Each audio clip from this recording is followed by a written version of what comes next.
Amigos da TV Cidade, a nossa saudação. Nós estamos iniciando, a partir dos estúdios da TV Cidade Farroupilha, o programa Cidade Aberta de hoje. É o nosso programa de entrevistas sobre os mais variados assuntos aqui na programação da TV Cidade. Hoje nós temos a alegria de receber aqui nos estúdios da nossa emissora em Farroupilha o ministro do Desenvolvimento Social, o ministro Osmar Terra, que está cumprindo a agenda de trabalho aqui na nossa região e também com atividades ao longo desta quinta-feira no município de Farroupilha, entre os municípios da nossa região. No primeiro momento, ministro Osmar Terra, agradeço a sua disponibilidade e acolhida por estar conosco aqui nos estúdios da TV Cidade. Lhe dou as boas-vindas, prazer em recebê-lo em nossos estúdios, ministro. Eu que agradeço essa oportunidade, né, Leandro, de estar aqui. É uma honra para mim, um prazer muito grande. Estou aqui visitando os amigos, né, ouvindo os pleitos aqui do município e pretendo, de alguma forma, assim que voltar das minhas férias, né, eu ajudar a resolver algumas questões importantes. Estamos trabalhando lá para o Estado, né, para o Brasil em primeiro lugar, mas também como ministro Gaúcho, procurando ajudar o Estado e cidades e regiões do Estado que eu possa ajudar. Aqui em Farroupilha, um dos pleitos que o senhor ouviu muito no encontro que teve com lideranças, sobretudo políticas do PMDB e lideranças empresariais, é a situação do Hospital Beneficente São Carlos, o único hospital que o município de Farroupilha tem. No ano passado, o hospital esteve à iminência de até fechar as suas portas, dado uma grave crise financeira que afeta a instituição de saúde. Não é a sua pasta, a área da saúde, mas que encaminhamentos o senhor poderá dar a partir de contatos com a direção do hospital e também com vereadores do PMDB sobre a situação? Olha, o meu objetivo é procurar ajudar da maneira que a gente pode, né? Eu, como ministro, tenho um trânsito grande dentro do governo, com outros ministros, inclusive com o ministro da Saúde. Tenho uma ótima relação com o secretário de Saúde do Estado, o secretário João Gabardo, e através disso eu acho que eu posso ajudar o hospital. A gente pode conseguir não só recursos, como melhorar a classificação do hospital na questão da média e alta complexidade, né? O hospital tem que trabalhar para vencer essa crise, que ele já está começando a vencer. Ele tem que trabalhar para ser um hospital autossustentável, né, prestando serviços de complexidade maior, que com uma função regional de atender a região toda em áreas bem especializadas, para poder ter vamos dizer assim, uma receita que o permita pagar os compromissos, as dívidas que ele ficou, e ao mesmo tempo melhorar a qualidade do atendimento. Eu acho que esse é o grande desafio que o hospital tem. Hoje o maior problema do hospital é o custeio, ou seja, o hospital gasta mais do que a receita que ele obtém mensalmente. Já foi bem pior no passado, com uma dívida, ministro, na ordem de 40 a 44 milhões de reais. Mas se percebe que o hospital vem produzindo mais, vem reduzindo custos, ou seja, me parece que a hora de ajudar o hospital, e a comunidade de Farroupilha tem feito muito isso, é agora. Emergencialmente, é possível talvez algum recurso de Brasília, do governo federal, para atender o hospital? Nós vamos estudar. O que eu acho que eu posso ajudar é reclassificar o hospital para atender uma quantidade maior de atendimento de alta complexidade, né? Mas eu também vou ver de que maneira a gente pode ajudar no custeio, né? De melhorar o repasse. Mas isso são formas. A reclassificação é definitiva, mas qualquer ajuda no custeio vai durar 1 mês, 2 meses, né? E depois ela se esgota.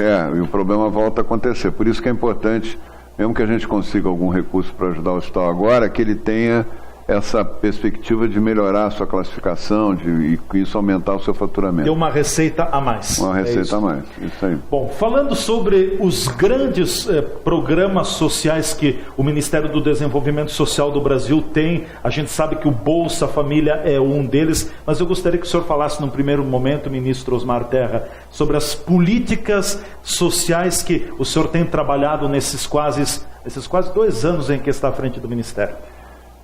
Na verdade é 1 ano e 7 meses, né? Mas vai completar quase 2. Vai completar quase 2. Eu Na verdade, a gente pegou o país numa situação muito grave, né? O Brasil, quando nós assumimos em maio de 2016, estava quebrado, né? Ficou muito tempo gastando mais do que arrecadava. Isso é como uma família, que o chefe de família, que é o único que tem salário, gasta muito mais do que ganha de salário no fim do mês. Em pouco tempo ele está endividado, vendendo tudo que tem, e a família na miséria. Isso estava acontecendo no Brasil também, estava se gastando muito mais, quase 180 bilhões de reais a mais por ano do que se arrecadava, né? Políticas, havia uma falta de controle adequado em várias áreas, inclusive na área social. Só o pente fino que nós estamos passando aí no auxílio-doença, só esse ano de 2018 vai nos economizar 19 bilhões de reais. Quase 20 bilhões. Quase 20 bilhões. No auxílio-doença? O que havia aí, ministro? 1.700.000, quase 1.800.000 pessoas no auxílio-doença, há mais de 2 anos sem revisão, sem perícia, né? E continuando a receber o benefício. Continuando a receber o benefício. Então tinha pessoas que tinham quebrado um braço e tu pode resolver isso em 6 meses, a pessoa voltar a trabalhar. Estava há 10 anos recebendo auxílio-doença sem nenhuma revisão. Mas como ocorria isso? Por falta de controle, por falta de controle. Nós conseguimos fazer um mutirão agora com os médicos peritos, e 85% dessas pessoas que estavam há mais de 2 anos sem revisão estão voltando a trabalhar, estão sendo colocadas à disposição do trabalho, não precisam ganhar auxílio-doença. Esse é dinheiro de todo mundo, né? Isso é dinheiro que sai do bolso de cada cidadão, né? Que a gente tem que zelar para que ele seja bem aplicado. Isso é uma das coisas que não tinha o controle adequado. Outra é o próprio Bolsa Família, que é um programa importante. O presidente Temer valorizou, inclusive deu um reajuste de 12,5% ano passado, mas ao mesmo tempo nós fizemos um pente fino e detectamos já que, além de um grupo que estava saindo ao natural do programa, tinha 4.400.000 pessoas que não deveriam estar no programa, né? Que tinham uma renda muito maior do que a renda que declaravam. 4 milhões. O Bolsa Família, ele funciona, primeiro ele é um programa para não deixar a pessoa cair abaixo da linha da miséria, né? Então é a pessoa que é pobre, muito pobre, e que está com dificuldade de colocar comida na mesa. O que caracteriza a diferença da miséria, da pobreza extrema da pobreza, é a capacidade de repor as calorias que consome, né? Repor o alimento que precisa, né? Para toda a família, todo dia, todo mês, né? Então, quando a pessoa não consegue fazer isso, ela está na miséria, né? O Bolsa Família, então, é uma complementação de renda, que é variável para cada família, mas que visa a garantir que essa família possa comer. E que seja, né, um programa temporário. Ele sempre deveria ter sido um programa temporário, né? Embora tivesse um viés ideológico dizendo que não, quanto mais gente recebendo, melhor, né? Então, o que nós não concordamos, nós achamos que todo mundo que precisa tem que receber. Todo mundo que está na beira da pobreza extrema tem que receber. Agora, tem que se trabalhar para que essas pessoas possam também progredir na vida, né? Nós criamos o programa Progredir justamente para ensinar a pescar e não só ficar dando peixe, né? Então, estamos trabalhando isso numa escala grande. Criamos o Criança Feliz, que é para estimular as criancinhas pequenas a desenvolver suas competências, suas habilidades. A gente fica mais capaz de entender o que o professor fala na sala de aula, de formular frases, de entender conteúdos, pelo que nos acontece nos primeiros 1000 dias de vida. É nesses 1000 dias que a gente organiza essa capacidade, essas competências. Uma criança bem estimulada, filha de classe média, tem uma chance maior do que uma criança que vive num ambiente estressante e tal, de pobreza, e isso faz toda a diferença depois na escola e no futuro, e na vida dessas crianças, né? Então o programa Criança Feliz vai acompanhar em casa as crianças toda semana das famílias mais pobres, ajudando, informando a família como estimulá-las melhor, como ajudá-las a se desenvolver da melhor forma possível. Inclusive o programa já foi lançado no ano passado aqui no Rio Grande do Sul também.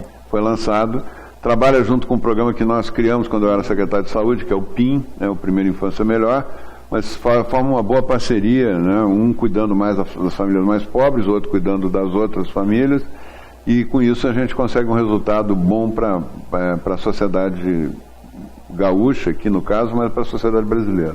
Se ouve com muitos comentários, sobretudo por parte da oposição política no Brasil, de que o programa Bolsa Família está sendo acabado, esfacelado. Isso são inverdades, ministro? A oposição, ela aprendeu a trabalhar só primeiro com mentiras, que isso é uma grande mentira, né? Mas com enredos, com histórias, com contos da carochinha. É como se tivesse um livro de contos infantis que ficam repetindo, tentando colocar na cabeça das pessoas questões que não são verdadeiras. Eu vou dar um exemplo. O Bolsa Família nós não só valorizamos, demos um reajuste que estava há 2 anos no governo do PT sem reajuste, com a inflação de 10% ao ano. Então, poder aquisitivo caiu 40% dessas famílias, né? 40% da capacidade de comprar comida. Aí falando da inflação do alimento, né? Agora a inflação do alimento caiu, está praticamente 2% ao ano, estava 10%, né? E nós demos um reajuste e as pessoas estão comendo mais, né? O Bolsa Família só saiu quem não precisava, que estava inchado, né? Mas hoje tem 13 milhões e 800 mil famílias recebendo o Bolsa Família.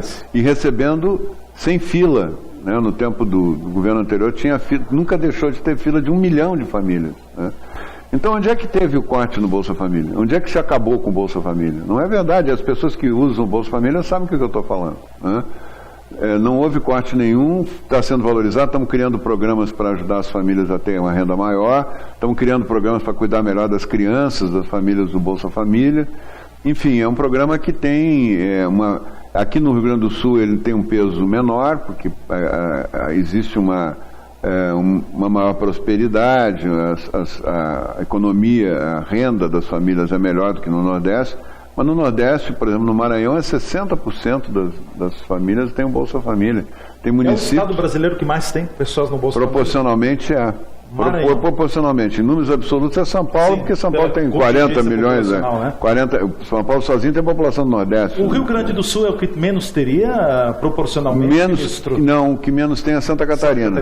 Também em proporção. Mas o Rio Grande do Sul é o segundo que menos tem. Né? Então... Farroupilha, nós estamos na ordem de 1.300 a 1.500 famílias com Bolsa Família. Isso, em torno disso, né? Mas são pessoas que precisam receber e nós estamos garantindo. Agora, uma coisa que talvez os nossos telespectadores não saibam é que o Bolsa Família não é o maior programa de transferência de renda para os pobres. O maior programa de transferência de renda para os pobres chama-se Benefício de Prestação Continuada, BPC. É o dobro do Bolsa Família. É um programa criado lá no governo do Fernando Henrique, portanto, não teve o marketing que teve o Bolsa Família, mas ele paga um salário mínimo para as pessoas pobres, muito pobres, que têm deficiência física, mental, ou para aquelas pessoas com 65 anos que não têm nenhuma renda, nem aposentadoria. Então passa a receber um salário mínimo até o fim da vida. E esse programa envolve hoje 56 bilhões de reais que vão para o bolso das famílias mais pobres. Enquanto que o Bolsa Família é 28 bilhões, é a metade do valor, né? E já era assim no passado, ele sempre foi um programa muito maior que o Bolsa Família, mas ninguém fala porque ele não teve o marketing do Bolsa Família. E a visibilidade que o Bolsa Família teve. Exatamente. Só para a gente fechar esse bloco aqui, qual é o orçamento anual do Ministério do Desenvolvimento Social, aproximadamente, ministro? Se tu fizer o orçamento absoluto, embora as políticas, que a Previdência foi incorporada, o INSS foi incorporado ao Ministério do Desenvolvimento Social. Então, toda a estrutura do INSS, a política econômica que trata da aposentadoria não é comigo, é com o Meirelles, com o ministro Meirelles, lá no Ministério da Fazenda. Mas a estrutura é comigo. E eles colocam o orçamento também do Ministério da Previdência Social, que era o Ministério, no meu Ministério. Então, é o maior orçamento da Esplanada. Né? Tem maior do que a saúde? 700 bilhões, a saúde é 120 bilhões. 700 bilhões? É porque envolve todas as aposentadorias. Cai tudo aí, né? Mas se tirar as aposentadorias, né, do INSS, ficando só o BPC, o Bolsa Família, o SUAS, né? E aqui eu quero dizer que nós estamos pagando, terminamos o ano pagando praticamente em dia o Sistema Único de Assistência Social. Foi o maior repasse para a área de assistência social da história do SUAS, o dobro quase do que foi repassado em 2015, no último ano do governo Dilma. Portanto, Não estamos cortando a área social, como a oposição também diz, estamos valorizando a área social, investindo nela, né? Mas o orçamento, somando o SUAS, somando a parte de segurança alimentar que nós temos também, né? A gente compra a produção do pequeno produtor, transforma em merenda escolar, né? Tem várias áreas no Ministério. O Ministério ele é composto de 6 secretarias, né? Fora o INSS. Nesse conjunto todo, nós temos aí em torno de próximo a eu diria, 91 bilhões de reais que são gastos especificamente fora da aposentadoria no Ministério do Desenvolvimento Praticamente Social. 600 bilhões de reais só com a aposentadoria. É o terceiro, tirando essa parte da aposentadoria, dos 600 bilhões, é o terceiro orçamento da Esplanada. Perfeito. Nós vamos ao nosso espaço de apoiadores. A gente volta em seguida com o Cidade Aberta de hoje, conversando com o ministro do Desenvolvimento Social do Brasil, o ministro Osmar Terra, que está nos estúdios da TV Cidade Farroupilha. Fique por aí, a gente volta já já.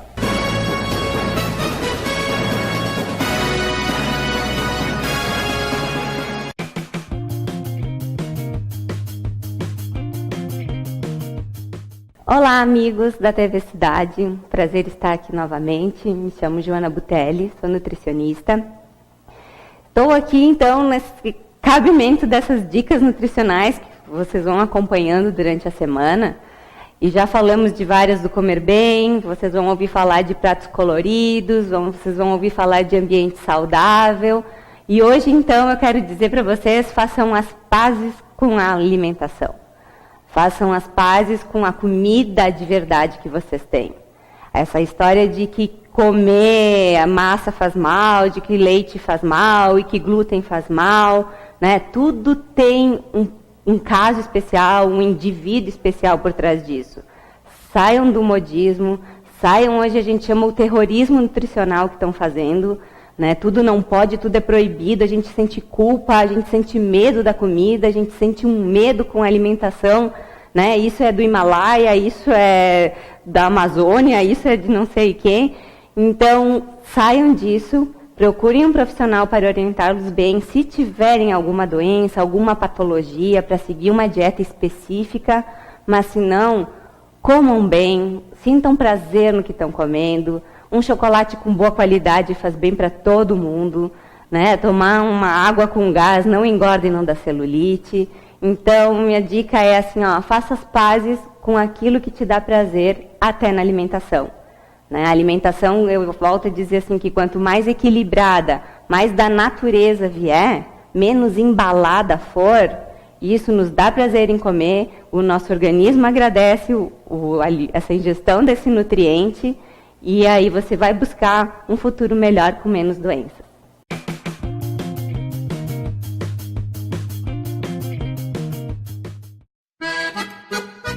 Empório das Carnes, Rua Marechal Deodoro da Fonseca 356. O Empório das Carnes tem tradição e muita variedade para o seu churrasco.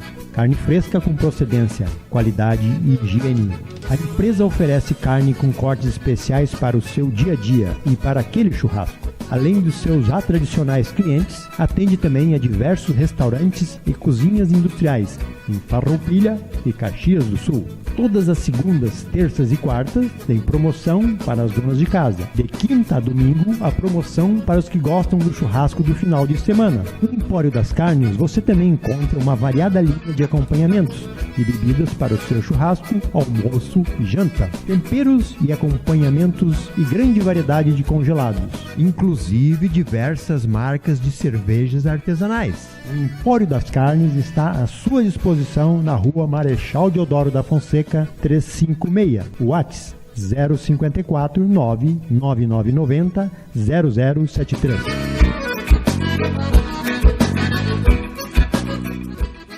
Zaga Farma em Farroupilha, com seus 2 endereços para melhor servir a sua clientela. Pena de Moraes 397. Teleentrega 3261-3726.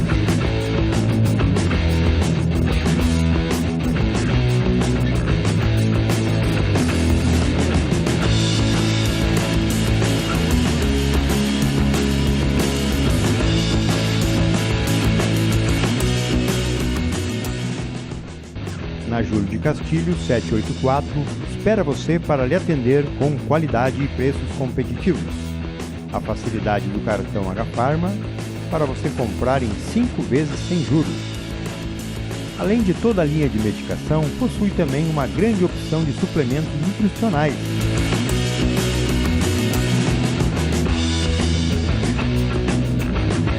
Na linha Kids possui os florais usados mundialmente como terapia complementar. H-Pharma, sinta-se bem, sinta-se em casa.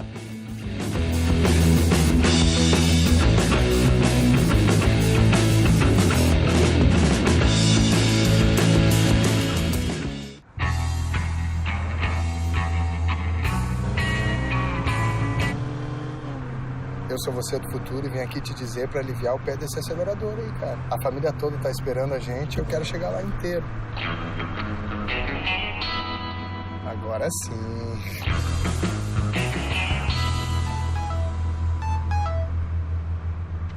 Não. Não pega esse celular aí não, cara.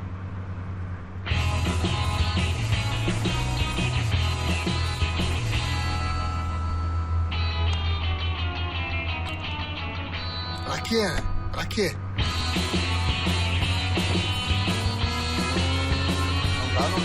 Não dá. Ah, tá, né? Era só o que me faltava, né? Dirige direito esse carro aí, porque não cabe mais ninguém aqui, velho.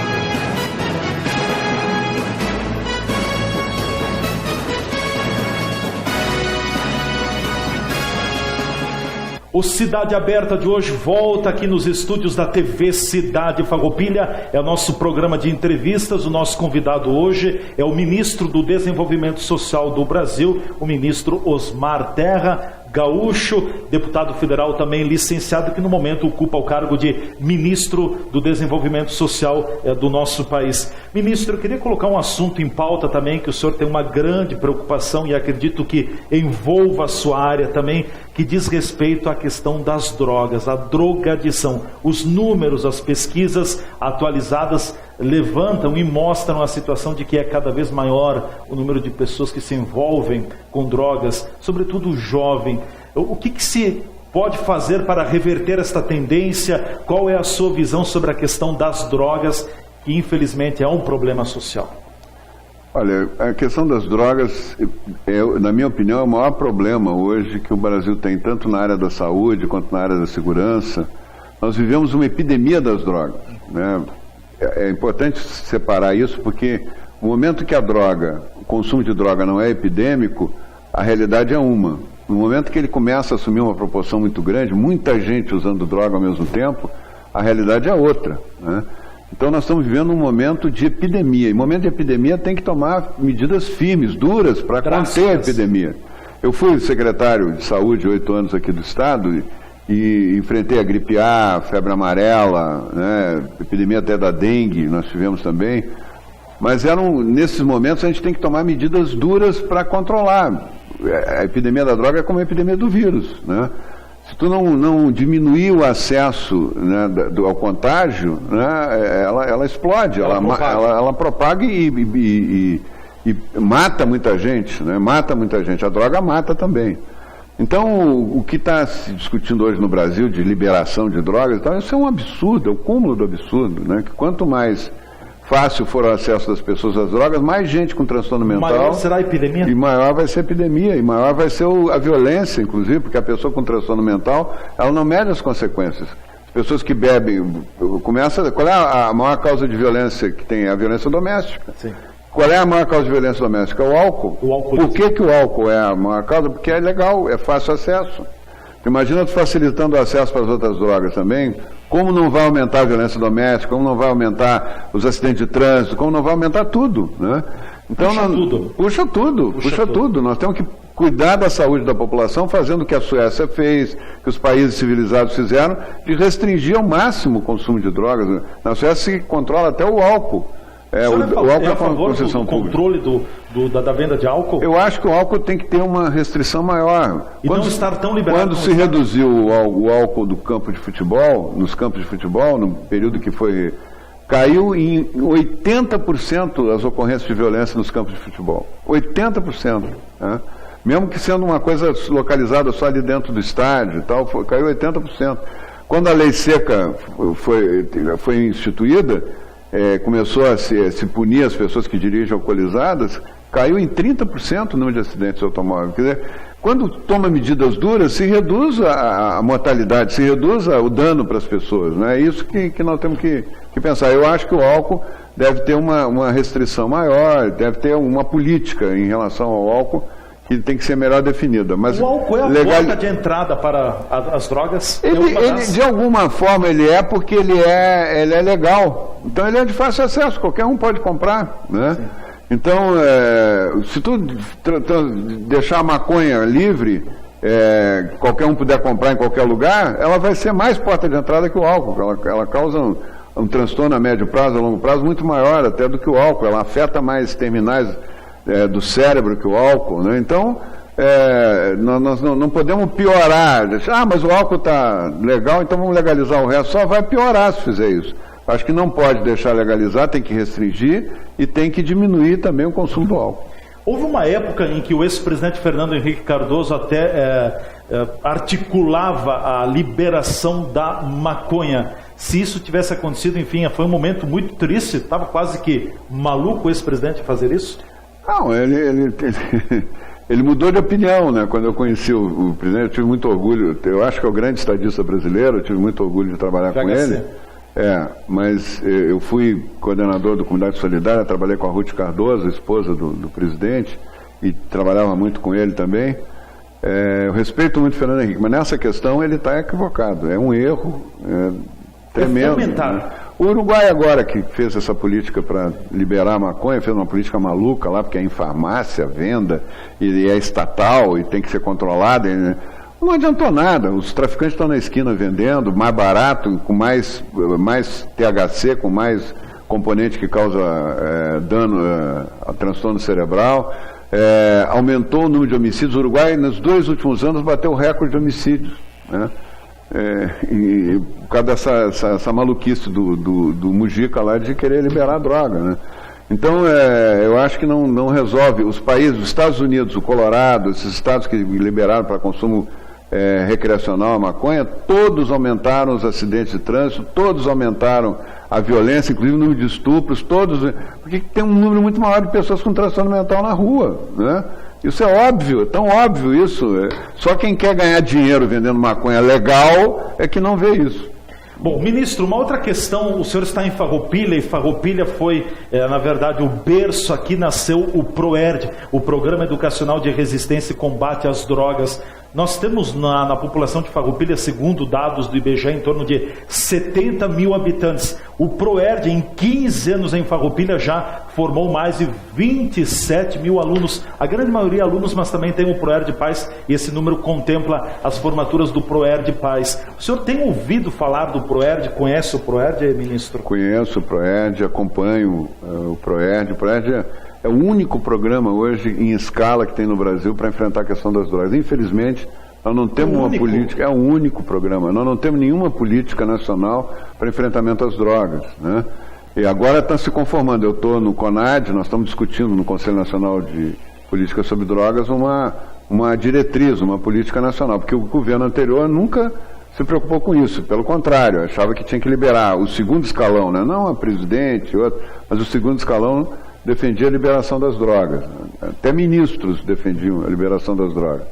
Então eu acho que agora isso está mudando, né?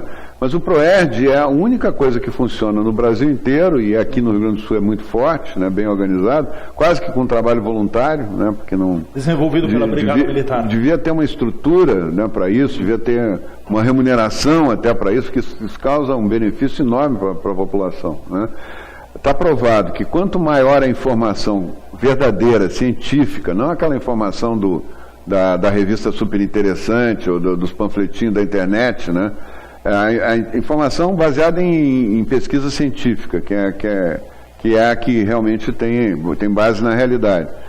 Quanto maior essa informação, e o ProERD faz isso, né, menor é o consumo, né?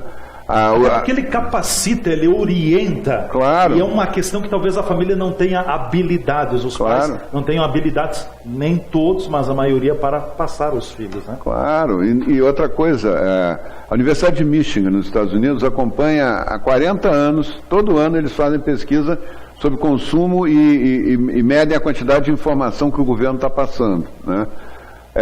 É impressionante, assim, quando o governo aumenta a quantidade de informações, não só no noticiário, mas propagandeia, passa a informação, menor o consumo vai lá para baixo. Quando o governo para de falar, o consumo sobe, né? Sim. Então, a própria liberação desses estados americanos aí é por falta de informação. As pessoas não têm, infelizmente, os Estados Unidos é desenvolvido para umas coisas, mas não é para outras, né? A informação científica, ela muda a história. Se não tiver, quando se aprova uma lei de liberação da maconha, que não se está trabalhando com informações científicas. Eu sou médico, eu sei o que eu estou falando. O Valentim Gentil, que é o maior psiquiatra brasileiro, que é o titular da USP, de psiquiatria, ele deu uma entrevista no Roda Viva, um tempo atrás, ele disse essa frase: se eu tivesse que proibir uma droga, uma única droga que eu pudesse proibir, eu proibia a maconha. É a que atinge mais áreas do cérebro, com dano, e dano definitivo, que vai acontecendo aos poucos, as pessoas não sentem, mas daqui a pouco elas começam a ter dificuldade de entender, dificuldade de aprendizagem. São as pessoas que os usuários crônicos de maconha são os piores classificados em qualquer concurso, fazem parte, a maioria, desempregada, que não consegue render no trabalho, que não consegue ter... enfim, é uma devastação, além da esquizofrenia. É 3 vezes mais comum a esquizofrenia no usuário de maconha do que não é usuário. A esquizofrenia é uma doença, toda doença da dependência química é definitiva, eu quero também dizer isso para vocês. Não tem cura, não tem cura. Depois que fica dependente químico, não tem cura. É definitivo? Tem que fazer um esforço todo dia para evitar o primeiro comprimido da droga, ou a primeira pedra, ou o primeiro gole, como no caso do álcool. Os AAs já sabiam disso há 100 anos atrás. Depois que foi o primeiro, vai o segundo. Depois que fica dependente, tem que evitar, tem que ficar em abstinência, tem que forçar a abstinência, senão ele não pode nem cuidar da família mais, nem ter uma vida produtiva, nada, né? Só para fecharmos sobre esse assunto, sobre o ProERD aqui em Farroupilha, números que a própria Brigada Militar do município repassa, ministro, o ProERD reduziu a criminalidade no município com o seu trabalho em mais de 90%, 92%. Não é a solução completa, mas é a grande solução. Mas é uma parte importante da solução. E a lei do ProERD, a lei estadual do ProERD, foi de autoria do deputado Alberto Oliveira. Sim. Aquele de Flores da Cunha. Aquele aqui de Flores da Cunha, que teve um trabalho muito bonito nessa área aí. E quem sabe levar esta lei para o Brasil, por que não? É uma discussão. Eu sou autor da nova lei sobre drogas, que já foi aprovada na Câmara, mas aumenta o rigor no enfrentamento às drogas. Mas não tem essa parte da informação ainda, precisa ser complementada. O que o ProERD faz é informar bem as pessoas. Uma penúltima questão, ministro. O senhor falou anteriormente também, o Brasil vive muita discussão nesse sentido sobre reforma da Previdência. É necessária, é urgente a reforma da Previdência? Olha, segundo o pessoal da área econômica, há um custo muito elevado para a Previdência que não é coberto pela contribuição. Então, pela arrecadação. Pela arrecadação. Então, todo mundo tem que pagar. Todo mundo paga pela Previdência, não só pela sua, mas pela Previdência do outro também, Isso é uma situação que, se continuar acontecendo, evoluindo dessa maneira, estoura as contas todas. Aí, viabiliza logo aí a frente. No fim, daqui a pouco vai ter corte de salário, corte de aposentadoria. E essa é a discussão que o governo está preocupado, Eu quero dizer que eu, no Ministério do Desenvolvimento Social, evitei... não deixei que a parte do BPC, por exemplo, que estavam querendo colocar dentro da reforma da Previdência, fosse colocada. O BPC é essa repasse para famílias mais pobres que têm deficiência física e mental, não tem como tu penalizar essas famílias, né? Uma família de classe média já é um drama ter uma pessoa com deficiência, imagina, né? Imagina uma que ganha um quarto salário mínimo de renda per capita, uma família, né? E também as pessoas idosas que chegam aos 65 anos não têm renda nenhuma, né? A primeira proposta que teve foi para levar para 70 anos. Aí não tem, é uma crueldade até, né? Então, a aposentadoria do trabalhador rural, BPC, nós não deixamos, foi uma discussão interna do governo, estava no início da proposta e saiu, agora vai ficar como está. Agora a discussão é se vai ter a questão dos salários mais altos, se as pessoas vão se aposentar com um salário, por exemplo, uma pessoa que tem um cargo importante e ganha e contribui para o INSS, e quando ela vai se aposentar, no serviço privado, ela vai se aposentar com 5 mil reais no máximo de salário, né, de aposentadoria. E pessoas que trabalham no setor público, às vezes até em funções não tão relevantes, se aposentam com 20, 30 mil reais, né? É uma discussão agora que tem que ser feita. De que maneira, se ela vai contribuir desde o início, quando que isso vai começar a valer, né? Eu acredito que o governo vai tentar espichar isso mais tempo, enfim, é uma discussão que nós estamos fazendo ainda. Eu não estou muito envolvido, porque eu não estou na Câmara dos Deputados, né, mas eu estou acompanhando de alguma maneira. Acho que alguma coisa vai ser feita. Ministro, para concluirmos, como está o clima político em Brasília? É claro que estamos num período de recesso do Congresso Nacional também. A pior fase, o temporal mais forte do governo Temer, o senhor acha que já tenha passado? Eu acho que sim, né? O governo Temer é um governo de transição, ele não é um governo que veio para resolver todos os problemas, né? É um governo que vai ter que passar essa fase agora de transição, entregar um Brasil melhor do que recebeu, né? A própria diminuição do desemprego, melhoria, a queda da inflação, as pessoas podendo comprar mais comida, tudo isso tem um impacto grande, né? Tem outras coisas que são complicadas, por exemplo, aumento de combustível, porque a Petrobras está tentando oscilar de acordo com o mercado, né? Porque, na verdade, a Petrobras foi impedida de trabalhar com o mercado, né? no governo mais populista, né? E com isso quebrou também, né? Não só, isso é a roubalheira, né? Que foi institucionalizada no Brasil, né? A corrupção institucionalizada. Então, mas, em geral, assim, as coisas estão evoluindo bem. Nós tínhamos 14 milhões de desempregados lá no começo de 2016, estamos agora com 12 milhões de desempregados, está caindo, né? Aqui mesmo vocês podem ver, o Natal de 2017 foi o melhor Natal dos últimos 10 anos. Eu estava falando com um dono de supermercado em Bom Princípio agora, um grande supermercado lá, dizendo que o movimento dele foi 22% a mais do que em 2016, né? Agora no Natal de 2017. Então tem boas notícias chegando aí, né? Eu acho que a função do presidente, Michel Temer, é tirar o país do buraco que ele encontrou e entregar um país melhor do que ele recebeu. Ele não é candidato a presidente, acho que ele pode ser um influente eleitor, né? Mas ele não vai ser candidato à reeleição. Ministro Osmar Terra, lhe deixo a palavra final, agradeço muito a sua disponibilidade, a sua sensibilidade em visitar os estúdios da TV Cidade Farroupilha. Muito obrigado e até uma próxima oportunidade. Eu que agradeço. Muito obrigado, um grande abraço aí a todos os ouvintes. Obrigado. Agradeço mais uma vez a presença do Ministro de Estado do Desenvolvimento Social, Osmar Terra, gaúcho, visitando Farroupilha e também visitando os estúdios da TV Cidade. Chegamos ao final do programa Cidade Aberta de hoje. Muito obrigado a todos vocês que nos acompanharam em mais uma edição. Um forte abraço e até o nosso próximo encontro.